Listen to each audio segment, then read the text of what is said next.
Good morning, everybody. It's lovely to see you here.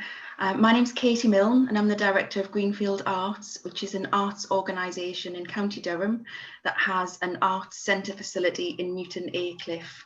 And our mission is to encourage creativity, curiosity, and inquiry in all the people that we meet and work alongside, to help us to all understand, express, explore, and create, to understand ourselves and the world around us. I'll hand over to Lorraine. Fantastic. And yes, I'm very excited to be here as well. It's lovely to see lots of people here today. My name's Lorraine, and I work for Durham University and the Ogden Trust. So the Ogden Trust is a small educational charity. It's a physics education charity. So I work with partnerships of schools to try and support young people in developing their physics and also their science and cultural capital. And for Durham University, I'm science outreach, so an engagement. So that means I'm very lucky. I have the wonderful job of working in collaboration with lots of lovely people like the wonderful Katie to develop programs that engage and hopefully inspire people around about the STEM subjects. But that doesn't just mean wearing lab coats, it's way more than that. So hopefully we'll get to see a bit of a snapshot of that today as well. So we're starting the session. Katie and I have been leading and developing youth-led programs, collaborative programs for about 17 years now, together and separately as well. And we've done a huge range of different programs. And each of these, although they might be very different in the contents, they all at the heart of it have young people as the focus. They do hope to engage young people. Yes, we want to inspire them. We want them to enjoy the experience and feel they've got something out of it. But really key and at the heart of it is that we're both looking to develop the young people, develop their curiosity, start their questioning journey and their inquiry skills, and really look at their sense of agency, developing their self-confidence so that they feel that they can express themselves, have the confidence to do that they can understand themselves and really try and sort of understand the world around them. And particularly at the moment, those values seem even more important. And so in this session today, what we're going to do is we're going to share a couple of the projects that we've been involved with that we feel really reflect that experience and those values. And also we're hoping, and I'm sure within this room, there is a wealth of experience and wonderful positive experiences that we can share and learn from each other. And hopefully then leave today feeling positive and thinking about how we can move on with some ideas for the future. Because we're really looking at enabling young people, helping them to find their voice, their agency, and be the best that they can be.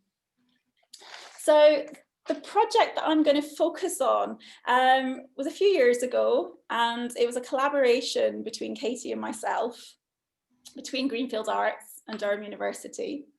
And this project was called What If? Because it really was about anything. It was a sort of a complete learning journey of curiosity. The reason that we've chosen this project is it was really quite a pivotal one for us. I'm sure as when you're running projects, you don't often have time to reflect and fully evaluate the impact. And this was one we did have a chance to do this one on. And not only did it have a fundamental impact on the young people that we worked with, it really changed the adults who were involved as well. And the learning that we got from this, we have been able to evolve into other projects that we run as well. So Katie and myself, I hope she's okay with me saying this, we have a shared vision, we have shared values. For those of you into educational theory, both of us come from a very sort of constructivist approach. So we're really putting young people in the development of skills and their learning at the heart of it. we come from different disciplines. I'm a scientist, Katie's an artist. And I'm going to stand on my high horse here for a second. But we often find that young people will come to us and they will say, I'm a scientist, don't like art, or I'm an artist, don't like science.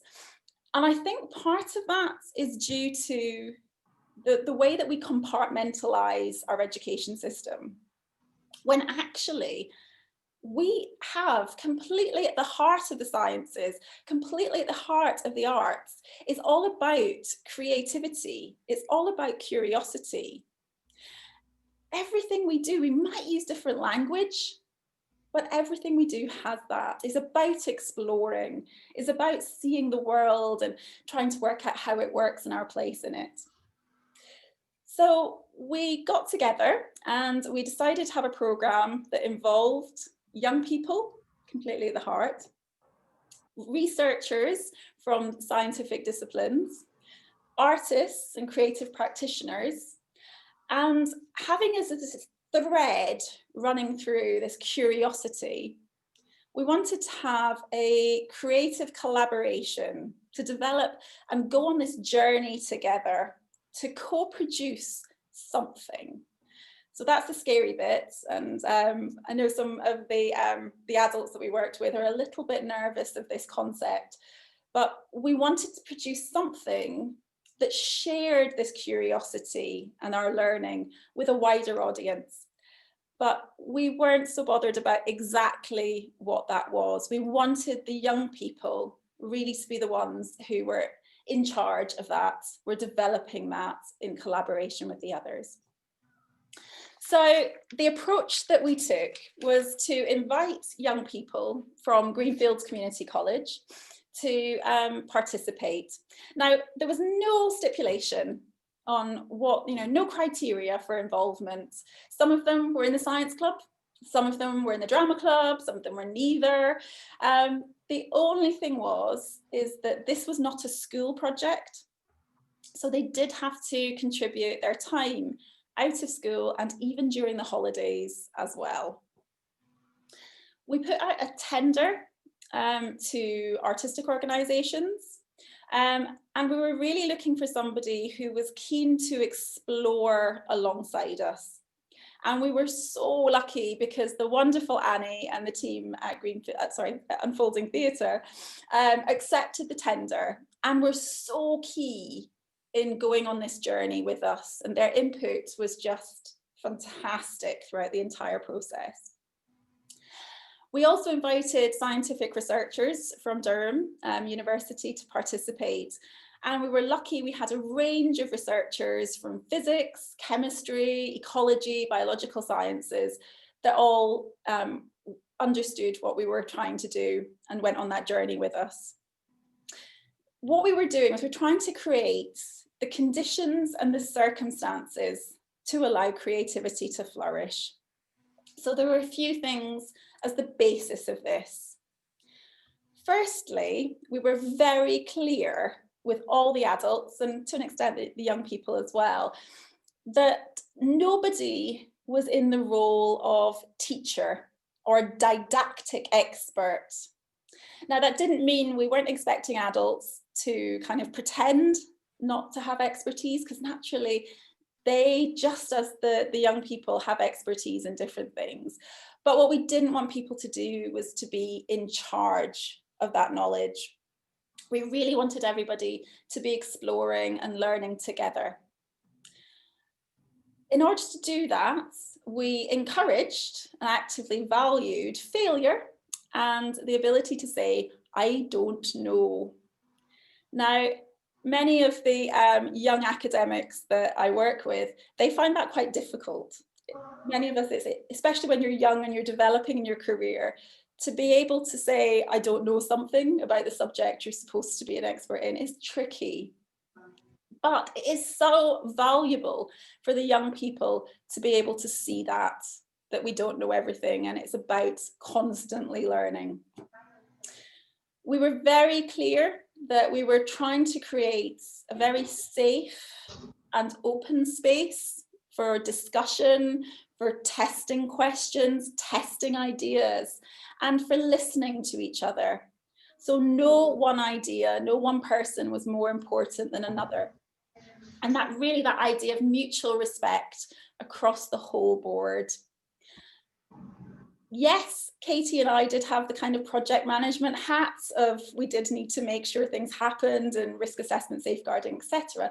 But no one was in charge of the creative process. We were doing this journey together. So how did we do this? Well, we had workshops that really tested those big questions, encouraged questioning, and we did that through a range of theatre techniques, scientific experiments, exploration. There was a lot of dialogue and discussion, a lot of kind of team building activities. We were really developing through this time period the trust and the openness that the young people gradually developed, that trust, developed that agency to be able to really ask anything and explore. And really, we were trying to get different perspectives and bring all of this together. So what resulted? What was the end output? Well, that was just the beginning of the journey, really, but it led to the young people commissioning a group of creatives from Unfolding Theatre and directing them and co-producing a performance piece. We're going to show you a short video that started off the whole performance. It's quite short, but it does ask you to do something. It might sound a little bit weird, but you do not need a tin in order to do this. If you happen to have a piece of paper and a pen and you want to jot down your responses, you're very welcome to, if you're happy to share on video. You're also very, very welcome as well if you want to pop things into the chat box as well. So, Danny, would you mind playing the video? Thank you.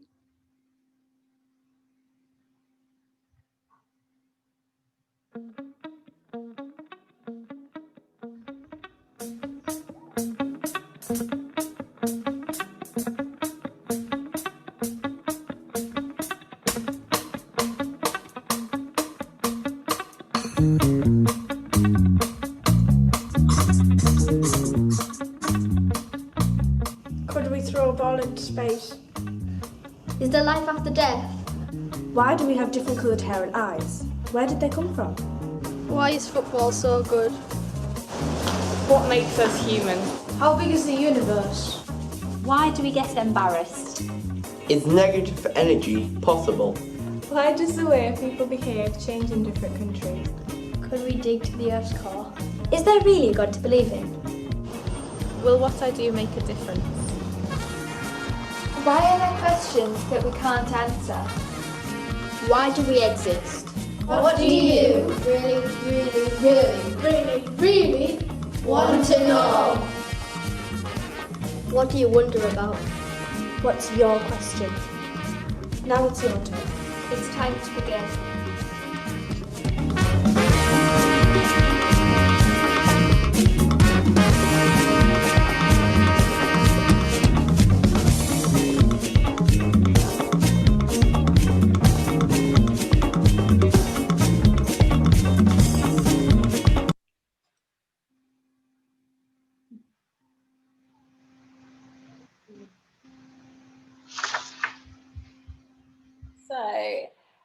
I can't see the chat box, so if anyone does have a question, I'm hoping they will come up. But as you can see from the questions that the young people asked, they were hugely widely ranging, from things that might be tangibly we could look up in a textbook, right through to massively philosophical questions.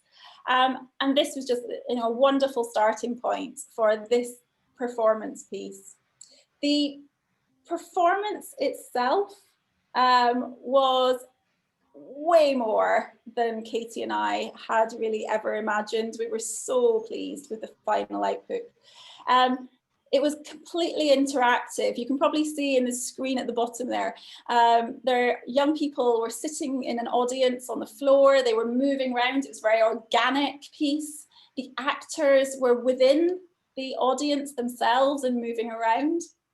We had over 100 tins that had so many different questions written on them. So each performance changed depending upon the responses on the tins. The performance involved different teams working together on different activities. You can see their spaghetti challenge.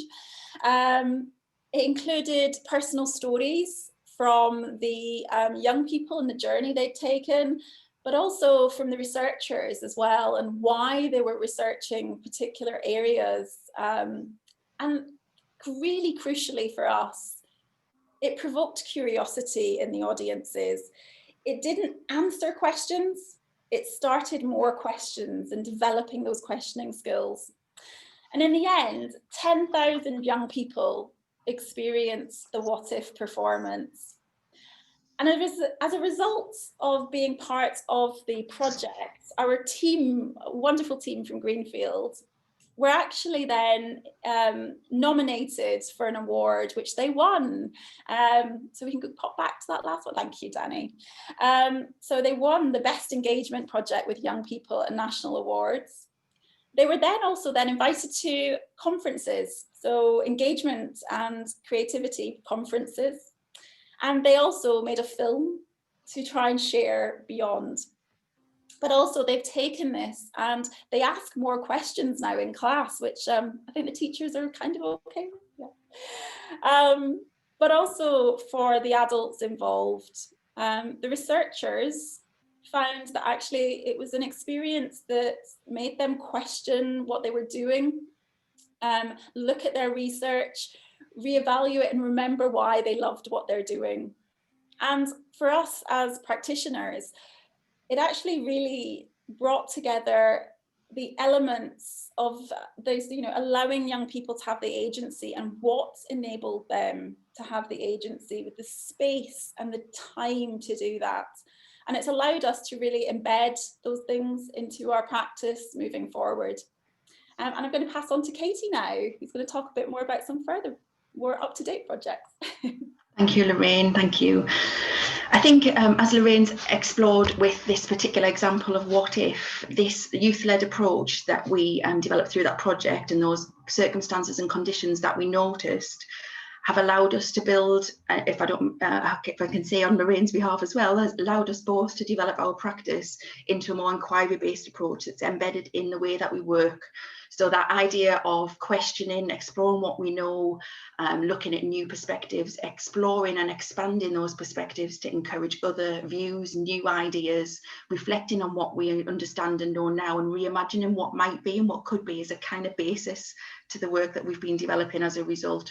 And what's been really exciting for me in recent times is that approach has been the kind of bedrock in this moment of uncertainty and challenge and confusion, I guess, for young people particularly. We've gone right back to the heart of that approach and worked with young people over recent times who've developed some fantastic outcomes that we've got some time today to have a little look at, to have a play with, and to really explore that process that they went through the tools that they've designed for us. So I'm going to ask us to be in a sort of a playful mood, to share together, perhaps where we're comfortable, some of the ideas that we might come up with when we look at these tools that young people have developed. So there's two particular tools I'm going to share that have been devised by young people recently that I've been working with, just as examples. And there's no right and wrong answers, and you can engage in this in whatever way you feel comfortable, to whatever level. Please look after yourselves. So during the summer, I worked with a group of amazing young people who devised and redeveloped a learning journal. This is the learning journal. It's full of beautiful tools to reflect, explore, set goals, well-being, mental health tools that they've designed. And I'm going to take 3 of those out of that journal today for us to have a little play with. So the first one is a very nice little challenge, hopefully, just to get us reflecting and asking questions about what we have got, what we bring to the table, which is what the young people have been doing during the summer to kind of help them through this very difficult time, they've noticed the skills, the attributes that they bring. And I thought it would be a fun thing for us to do, to maybe think about the amazing facts about ourselves. So I've got some examples. A student recently told me that they can solve a Rubik's Cube in under 2 minutes. I thought that was quite impressive. That was an amazing fact I did not know about them. My colleague, when I asked her the other day for some amazing facts, told me that she scored a penalty at Wembley, which was quite impressive. And my amazing fact is that I can play piano to grade 6. I might not have practiced, but I'm sure the skills are somewhere in my toes still if I wanted to kind of bring them back out. So just a minute or two to write on your own piece of paper and pen some amazing facts, and perhaps there's one you'd be interested to share in the chat bar so we get to know each other a little. I'm going to time us. I'm going to give us 1 minute.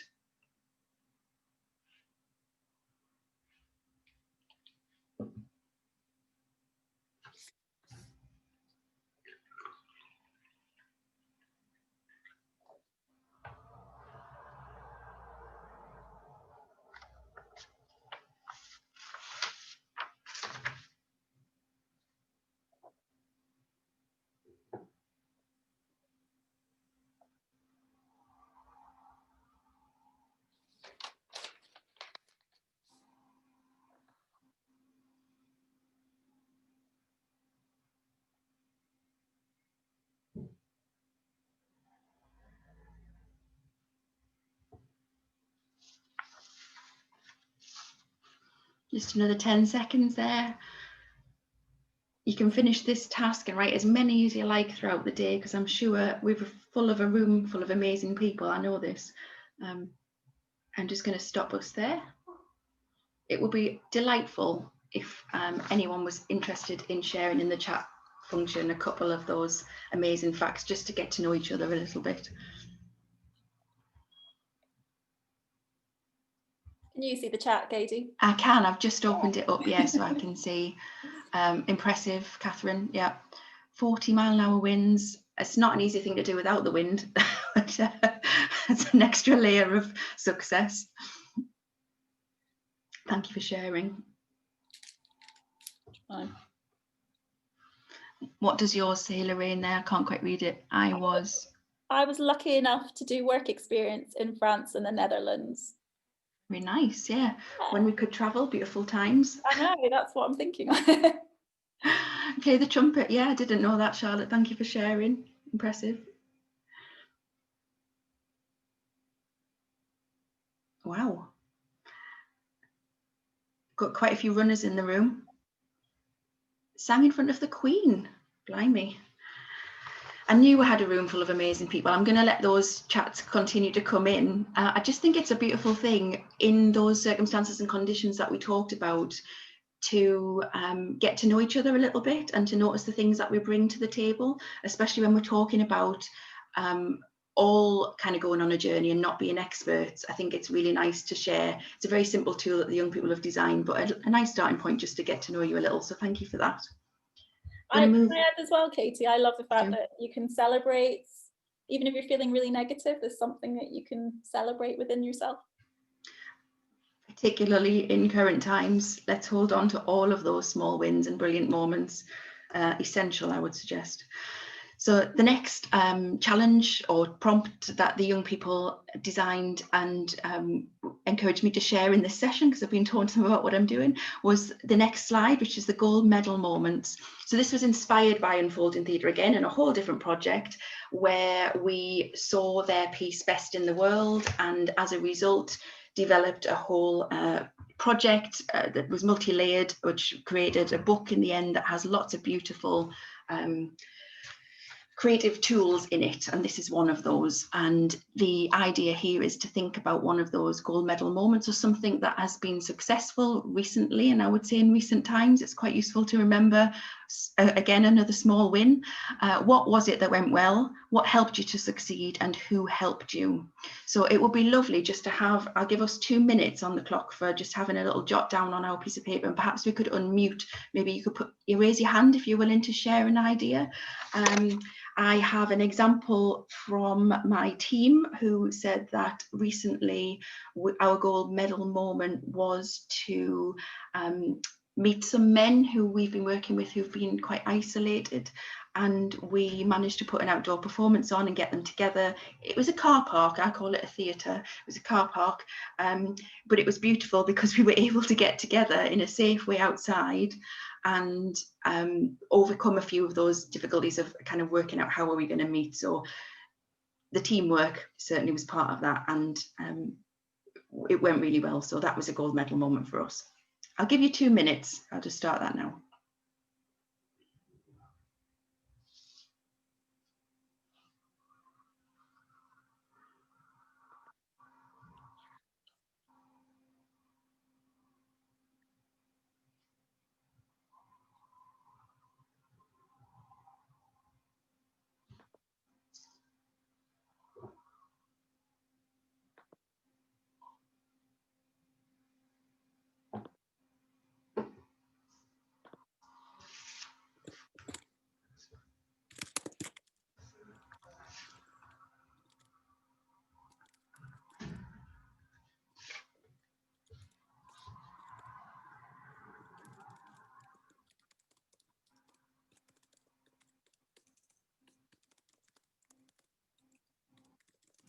It's useful sometimes just to think of the small wins. They're very small sometimes, the gold medal moments. They don't have to be big jazz hands.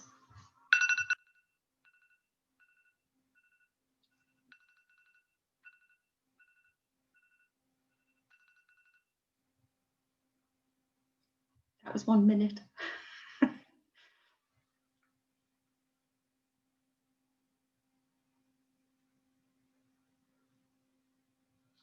Please don't put any pressure on yourself here. These are about noticing where we make small differences, or don't want anybody to feel inadequate. That's the opposite of what we're trying to do.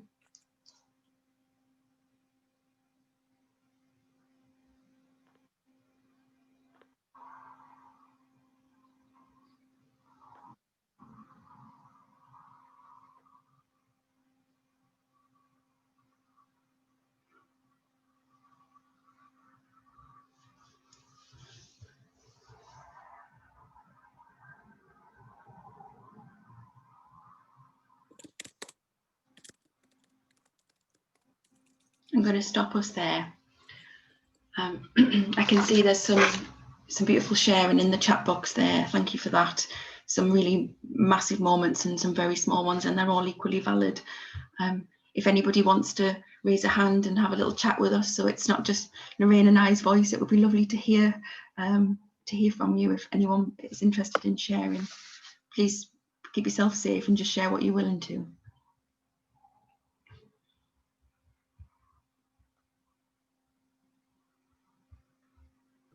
Hello. Hello, Elizabeth. I'm glad you said something small, because I think sometimes the small things are really important. So the thing that I shared was my mum and well, she's my bubble. So I've been visiting, and I think we've got sick of doing passive things, of watching TV, and so we've been trying to do little activities, and the one that sprung to mind that I think my mum really enjoyed was singing karaoke. So we were just looking on, well, I taught her how to use YouTube on a TV, found some 1980s tracks. Neither of us can sing, but we sang very loud, and then yeah, at the end of it we couldn't stop laughing. And I think it was nice to do something active rather than just be a receiver of stuff from the TV for a change. Beautiful, beautiful example.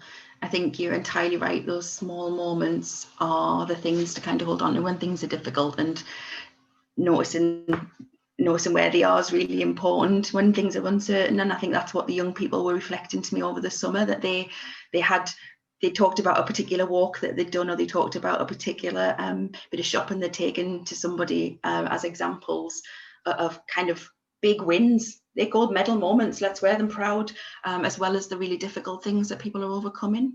Thank you for sharing that. And I'm sure you can sing, Elizabeth. Yeah.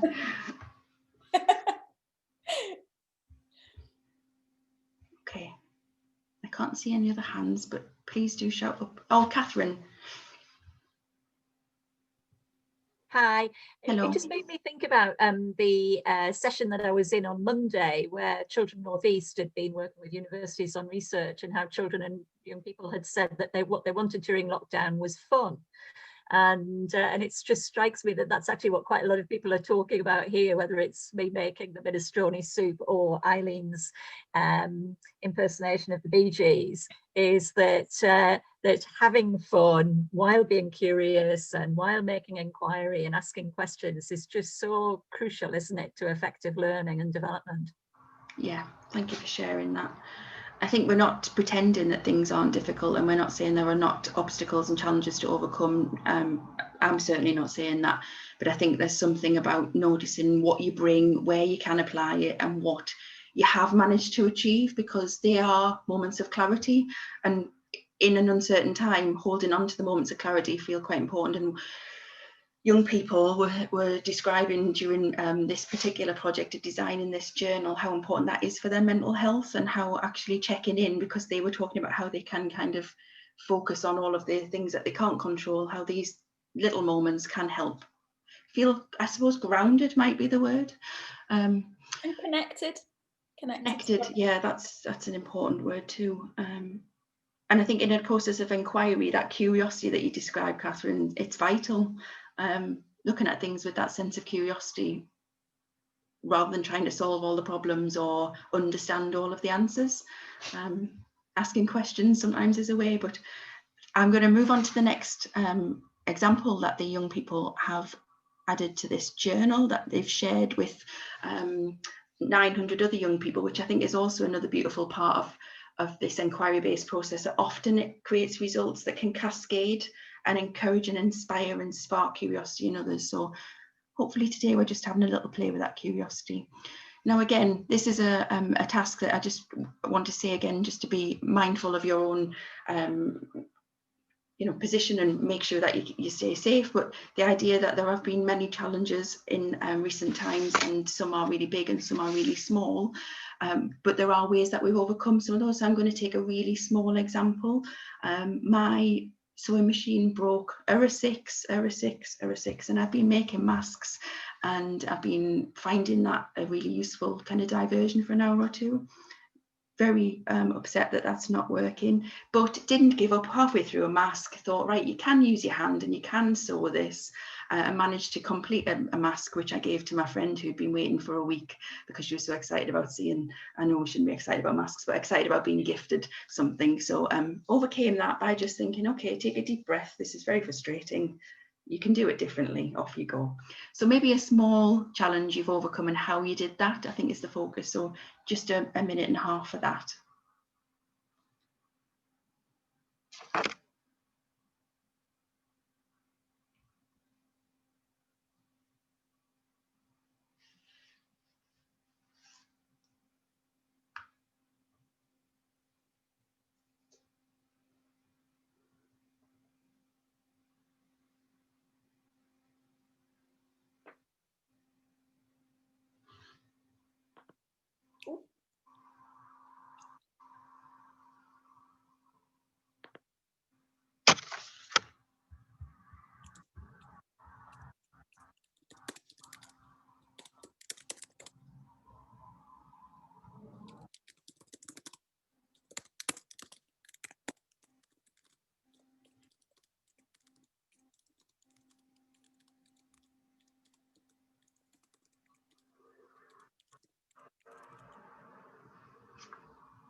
Just a few more seconds there for a little bit of thinking.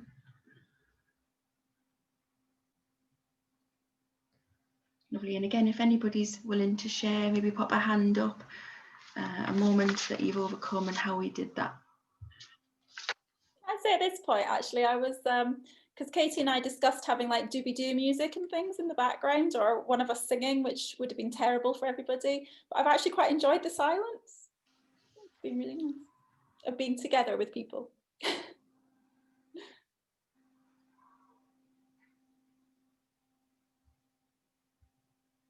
Lorraine, would you like to share one of your examples? Yes, I would. So this half term, I had, normally in October half term, we run a big science festival for families, and it was, we had to cancel it, obviously. And what we did instead is we put together packs, and it was so lovely to actually be able to see people and pass things out safely and work with others that I haven't been able to work with for months and months. So although it was a challenge to try and work out how to do it and how to do it safely, we worked it through, and it made me feel so much more positive about things again. Thank you, and thank you for those sharing in the chat box. I know it is a tricky one, this. I think what the young people described to me, it is quite a challenge sometimes to think of the problem and how you overcame it. It's easy to focus, I find, on the problem and not necessarily on what you did to kind of take the steps towards it. But when the young people who've designed this and have used it across those across the rest of the school this term, they've talked about their confidence being improved when they've thought about that, and their self-belief, and actually realizing that they have some tools in their pocket to kind of pull out when they need them. So I suppose that's part of this prompt, and part of this inquiry-based approach is to help encourage the young people to notice those moments. Lovely. Thank you for sharing those. I'm going to share one final prompt, but it's a different project that happened over the summer holidays with a group of teenagers. A group of teenagers in the summer holidays. It's amazing. They decided to produce a film. So they worked with a filmmaker and a poet, and they used a series of tasks and challenges that they designed alongside the artists to create a film that has 9 creative tasks in it, and again that was shared with another 1,000 young people who've used this tool as a vehicle to reflect on recent times, how they felt about things and what they've noticed now and how they can take those forward. So I'm just going to play a very little snippet of it, and I'm not going to ask anybody to share, but it might be something to jot down. It might be something you can take away to maybe have a little think about.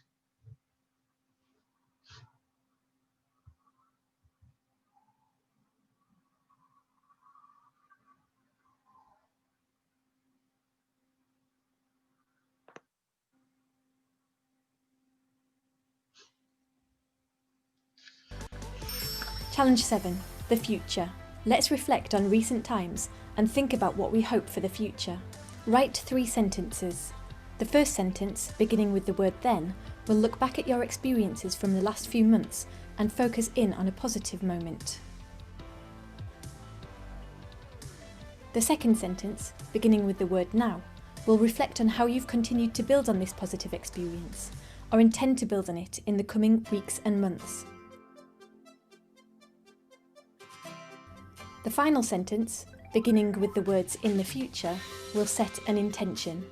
This intention will describe how you'd like to build on your positive experience in the future.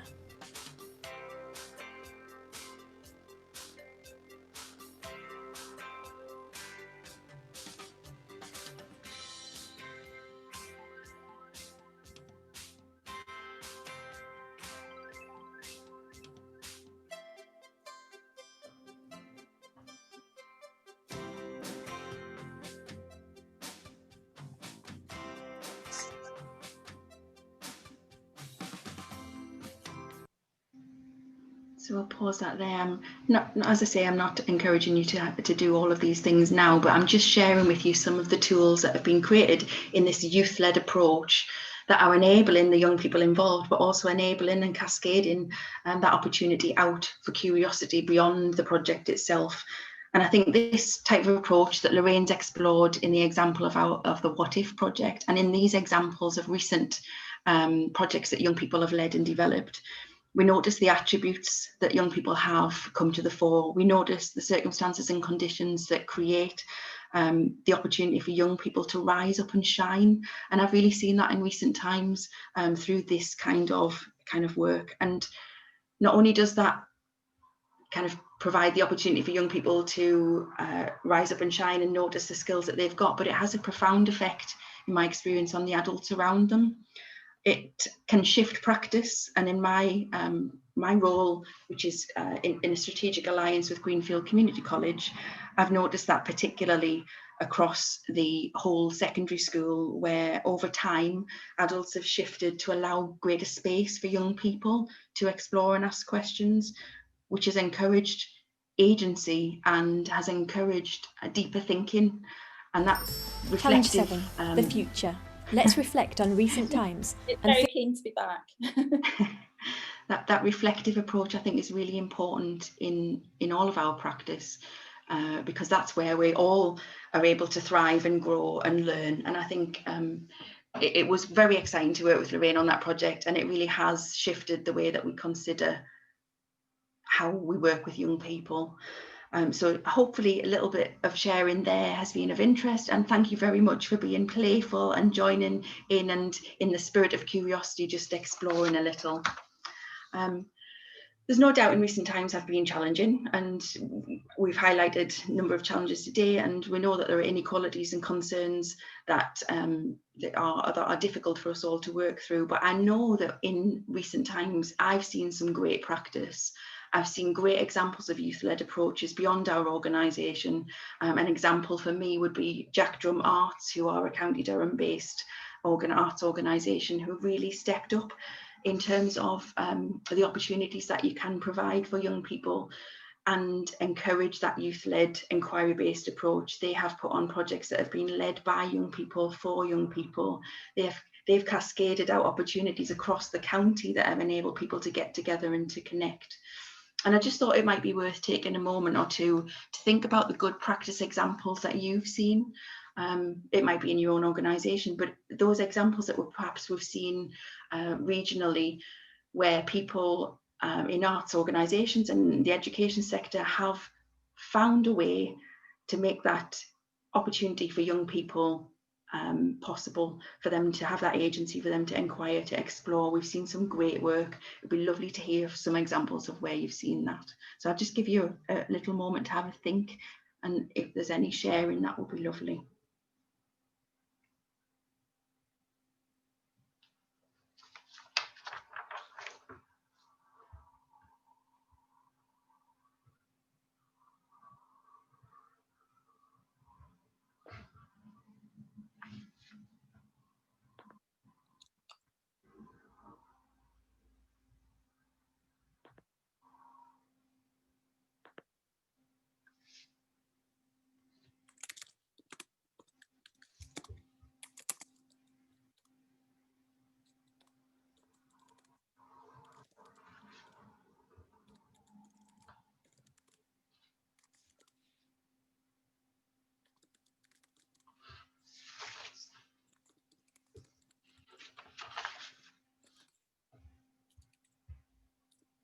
I think this is just a moment really to reflect on where we've seen great practice, certainly not sponsored by any particular organisation. I just think it's really useful to notice where it's working well or where we've seen it rise up. And some beautiful examples in the chat bar there that Eileen's agreeing that, you know, Jack Drum have been a great example, and some great work by Neaton. That's good to hear. Yeah, I've seen quite a lot, Elizabeth, on Twitter through that organisation, which has been an aspect of the work. I'd be curious to know a little bit more about what tickies, talks and emojis are, but maybe we could talk about that later. We could follow up. Yeah, some great adapting in the science world as well. That's good to hear. And as you say, Lorraine, we are all part of the same kind of approach, really, aren't we? Just coming from different angles.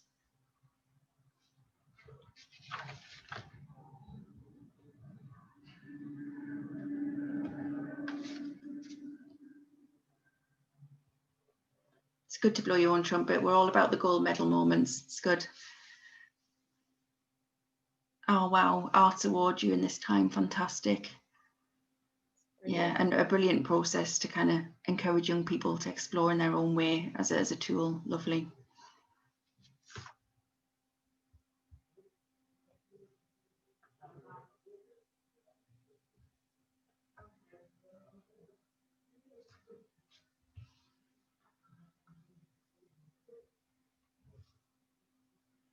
I think it's really lovely to be reading in that box there just some of the examples where people have made things work and enabled young people in that way that we're describing to the only way I can think to describe it is to rise up and shine, but I'm sure there are many other ways of expressing it. We'll whip it up, that sounds interesting. Zoom approach, Catherine, there to engaging with young people. Is that right? Check in with the artist when they needed to. Ah, lovely. Yeah, more facilitated. Interesting. That's brilliant. Thank you for sharing some of those examples. I think it, as a group of people in this room who I imagine are here because they believe passionately about arts, culture, education, creativity, and want the best for young people, it's wonderful to share where we've seen it and noticed it. So thank you very much for that. I'm just going to hand back over to Lorraine, but thank you ever so much for being open and willing to share your ideas. Yeah, please do keep sharing them into the chat function as well, because it'd be lovely to kind of bring these together afterwards as well. Because I feel so positive. It's been lovely in the last few weeks to reconnect again with Katie and be able to work collaboratively on something, and it's been really lovely being together today and seeing all these wonderful ideas, and thank you for sharing as well so honestly and beautifully. It's really nice, and we appreciate sometimes the sort of the confidence it takes to do that, so thank you. We really wanted this session to be about looking forward and all those sort of positive things that we can take and learning from each other. So I'm going to ask you to take another moment. You don't have to share this, but I always like at the end of a session to have something that I can think about doing to go on to do in the future.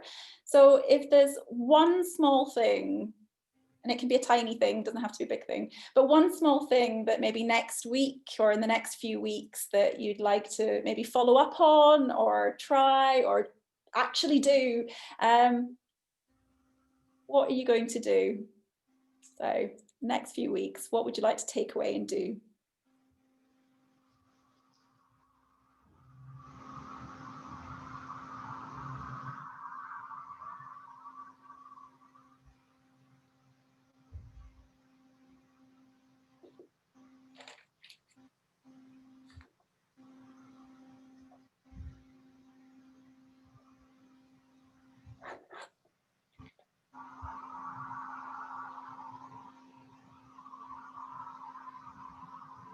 Nice.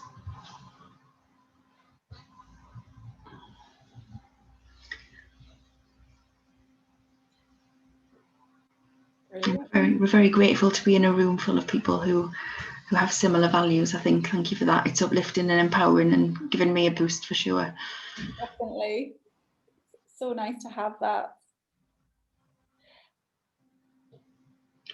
I can now share one of mine, Lorraine. I would like to have a conversation with one particular young person next week who passed my door the other week and said they have a really good idea that they would like to pursue. I'm going to make sure I have that conversation next week with them and follow that up. So that's my one small step. I'm going to share mine as well, because I have a group of undergraduate students who normally go into schools and work with young people, and they've been feeling a bit lost at the moment of how to work with schools and find ideas, and I'm going to take lots of these, so thank you very much, and share them with them. Katie and I are always up. If I can move to the next slide, is it going to let me do it? No. Oh, there we go. Katie and I are always up for sharing and collaborating on projects as well. So if you have any questions or have any ideas or even just want to chat, we are very much up for that. Our email addresses are on the slide, and I'm sure they will be available as well afterwards. I'd just like to say a massive thank you to all of you for taking part, and to Culture Bridge as well, and also to the wonderful Katie Milne as well, for being such a wonderful person and working with me on this too. Thank you, Lorraine, and thank you to everybody in the room. It's been a beautiful hour spent together. Thank you very much. Hopefully we can be in touch, and thank you to Charlotte and the team and to Danny behind the scenes for making it happen. Brilliant.